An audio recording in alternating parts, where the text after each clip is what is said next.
Wonosidi punya budaya lasar.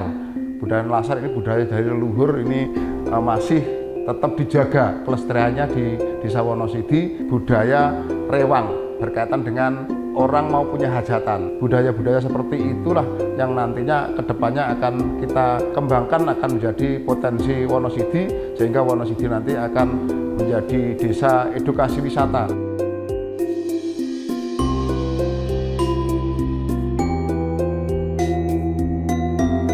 Menempati pegunungan tertinggi di Kecamatan Tulakan dan berada jauh dari pusat ibu kota Kabupaten Pacitan, tak serta-merta membuat kehidupan masyarakat Desa Wonosidi terbelakang. Selamat datang di Desa Wonosidi. Desa dengan wilayah administrasi seluas 1.233 hektar ini memiliki lebih dari 6.000 penduduk, terbagi menjadi 5 dusun. Desa Wonosidi merupakan bagian tak terpisahkan dari wilayah administratif Kecamatan Tulakan, Kabupaten Pacitan.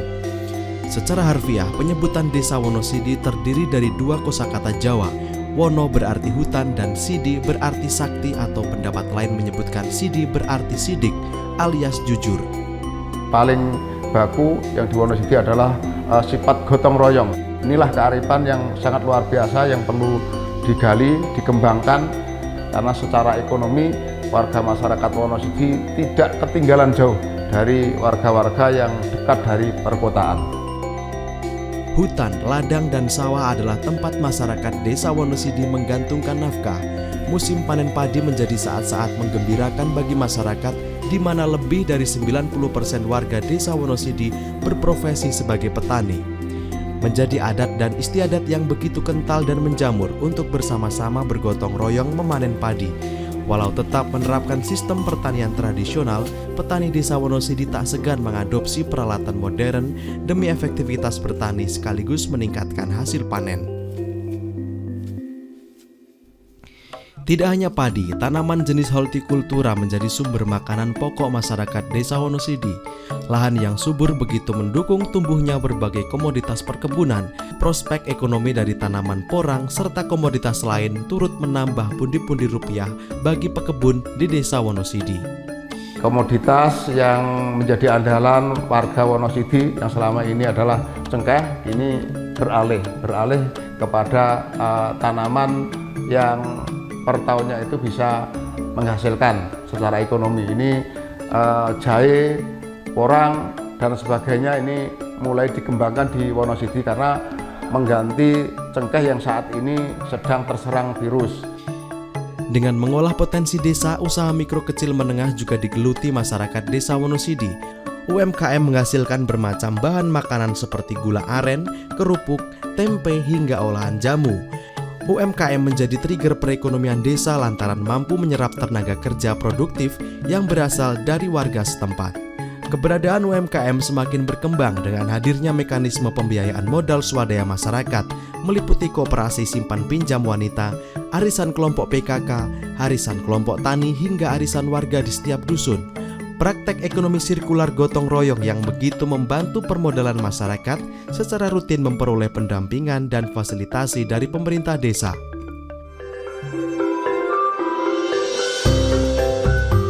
Meskipun jauh dari pusat pemerintahan ibu kota kabupaten, prinsip hidup berdemokrasi di Desa Wonosidi senantiasa terpelihara. Rembuk warga untuk menghasilkan keputusan melalui mekanisme musyawarah dan mufakat selalu dilaksanakan dalam setiap penyusunan rumusan kebijakan pemerintah desa. Masyarakat secara aktif turut menyampaikan gagasan dan aspirasi. Di Desa Wonosidi, masyarakat turut serta mewujudkan ketertiban dan keamanan lingkungan. Tak hanya sosialisasi Kamtibmas dari penegak hukum, Satuan Pertahanan Sipil atau Hansip juga tumbuh di setiap dusun. Mereka secara swadaya bergotong royong menjaga lingkungan melalui patroli rutin malam hari yang terjadwal secara teratur. Masyarakat juga sadar akan pentingnya memelihara ketertiban lingkungan. Penyelesaian potensi konflik di desa selalu mengedepankan cara-cara kekeluargaan. Ini didukung dengan hadirnya peran pemerintah desa yang memberikan edukasi Kamtibmas kepada masyarakat. Pemeliharaan sarana publik adalah tanggung jawab seluruh masyarakat Desa Wonosidi. Berbagai organisasi masyarakat dan pemuda bergotong royong dalam berbagai bentuk kegiatan. Peran aktif pemerintah desa berhasil mengakomodir sekaligus mempersatukan berbagai latar belakang organisasi masyarakat untuk bersama-sama menyumbangkan tenaga dan gagasannya bagi pembangunan di desa.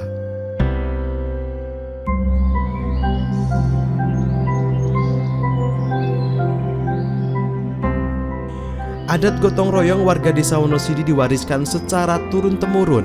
Dengan semangat kebersamaan, masyarakat saling bantu-membantu ketika mendapati warga yang memerlukan pertolongan. Warga di sini menyebutnya sambatan. Rasa ewuh pakewuh dalam kehidupan masyarakat menjadi faktor budaya membantu dalam falsafah sambatan masih tetap ada. Rasa kekeluargaan sebagai dasar melakukan pekerjaan sosial dengan bergotong royong membantu sesama. Orang mau punya hajatan, yang di sini Wonosidi punya budaya lasar. Budaya lasar ini budaya dari leluhur, ini masih tetap dijaga kelestariannya di desa Wonosidi, termasuk membuat panjang ilang yang ada di Wonosidi ini ternyata masih dilestarikan.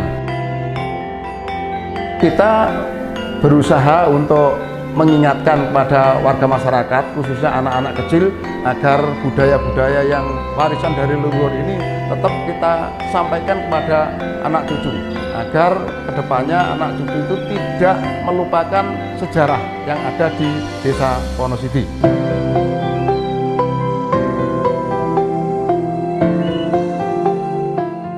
Masyarakat desa Wonosidi begitu peduli terhadap pentingnya pemeliharaan lingkungan yang hijau. Pembentukan infrastruktur TPS 3R merupakan salah satu wujud komitmen pemerintah desa untuk menjaga kelestarian lingkungan. Secara sadar masyarakat diajak untuk tidak membuang sampah sembarangan, melainkan mengubahnya menjadi komoditas bernilai ekonomis. Dengan prinsip reduce, reuse, and recycle, sampah plastik dengan golongan tertentu dipilih untuk didaur ulang menjadi bahan kerajinan seperti tas dan berbagai bentuk pernik lainnya. Sementara sampah plastik non-foil diubah menjadi bahan bakar minyak melalui mesin pemanas modern. Dari hasil laboratorium ini tidak kalah oktanya dari premium. Bahan bakar minyak ini perlu dukungan dari pemerintah kabupaten agar pemasarannya ini lebih luas, bukan cuma dipasarkan di tingkat lokal atau cukup di desa Wonosidi, tapi kalau bisa itu luas ke wilayah atau ke daerah-daerah yang lain. Pelestarian air sebagai sumber air baku masyarakat juga tak luput dari perhatian pemerintah desa. Ekosistem sungai dipelihara melalui pemasangan rambu himbauan, penaburan benih ikan, penanaman pohon hingga ditekennya peraturan desa tentang pelestarian lingkungan hidup.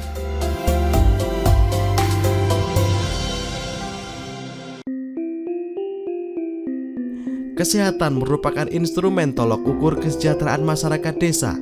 Penyuluhan terhadap isu kesehatan terkini seperti stunting, bahaya leptospirosis, pentingnya ASI eksklusif dan pencegahan potensi penyakit lainnya rutin dilaksanakan pemerintah desa bekerja sama dengan Posyandu, bidan desa, kader PKK, dan puskesmas tempat. Mengingat pentingnya kesehatan, pemerintah desa merumuskan kebijakan khusus berupa alokasi anggaran guna meringankan beban perawatan medis bagi masyarakat. Andai kata warga Wonosidi yang berobat tidak mempunyai jaminan kesehatan, baik itu jaminan kesehatan dari pemerintah pusat maupun jaminan kesehatan secara mandiri, ini akan kita biayai dari anggaran pemerintah desa. Selanjutnya perlu saya sampaikan bahwa Wonosidi punya program-program untuk menjaga kesehatan warga masyarakat mulai dari usia dini sampai lanjut usia. Posyandu balita ini ada di setiap dusun, bahkan di dusun Kerajaan ada 2 tempat, di dusun Bonagung ada 2 tempat, yang lainnya ada 1 tempat. Sedangkan posyandu lansia ini alhamdulillah berjalan. Ini dampak dari posyandu lansia dan balita ini cukup dirasakan oleh warga masyarakat. Sumber daya manusia masyarakat desa Wonosidi mampu bersaing terbukti dari data rata-rata pendidikan. Berbagai prestasi akademik dan non-akademik masyarakat desa Wonosidi semakin membuktikan kapasitas SDM yang mampu menjawab berbagai tantangan masa kini.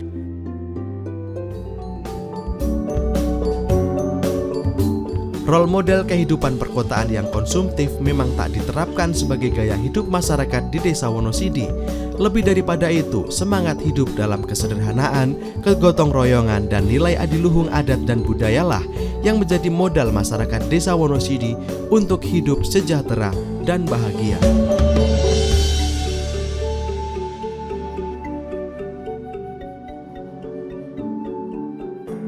Pada hakikatnya, pembangunan itu tujuan untuk meningkatkan kesejahteraan masyarakat dengan pengelolaan berbagai sumber daya, baik sumber daya manusia, sumber daya lingkungan, maupun sumber daya alam. Di Kabupaten Pacitan, alhamdulillah, pengelolaan sumber daya ini diikuti dengan kegiatan gotong royong yang merupakan salah satu warisan nenek moyang masyarakat Pacitan. Baik itu di bidang kemasyarakatan, sosial, budaya, dan agama, bidang lingkungan, maupun bidang ekonomi. Semoga dengan adanya kegiatan gotong royong ini akan semakin mempercepat pembangunan di Kabupaten Pacitan. Beli pepaya, buah kedondong, dimakan tanpa biji. Bergandeng tangan gotong royong, bukan pejan yang terus nyalur.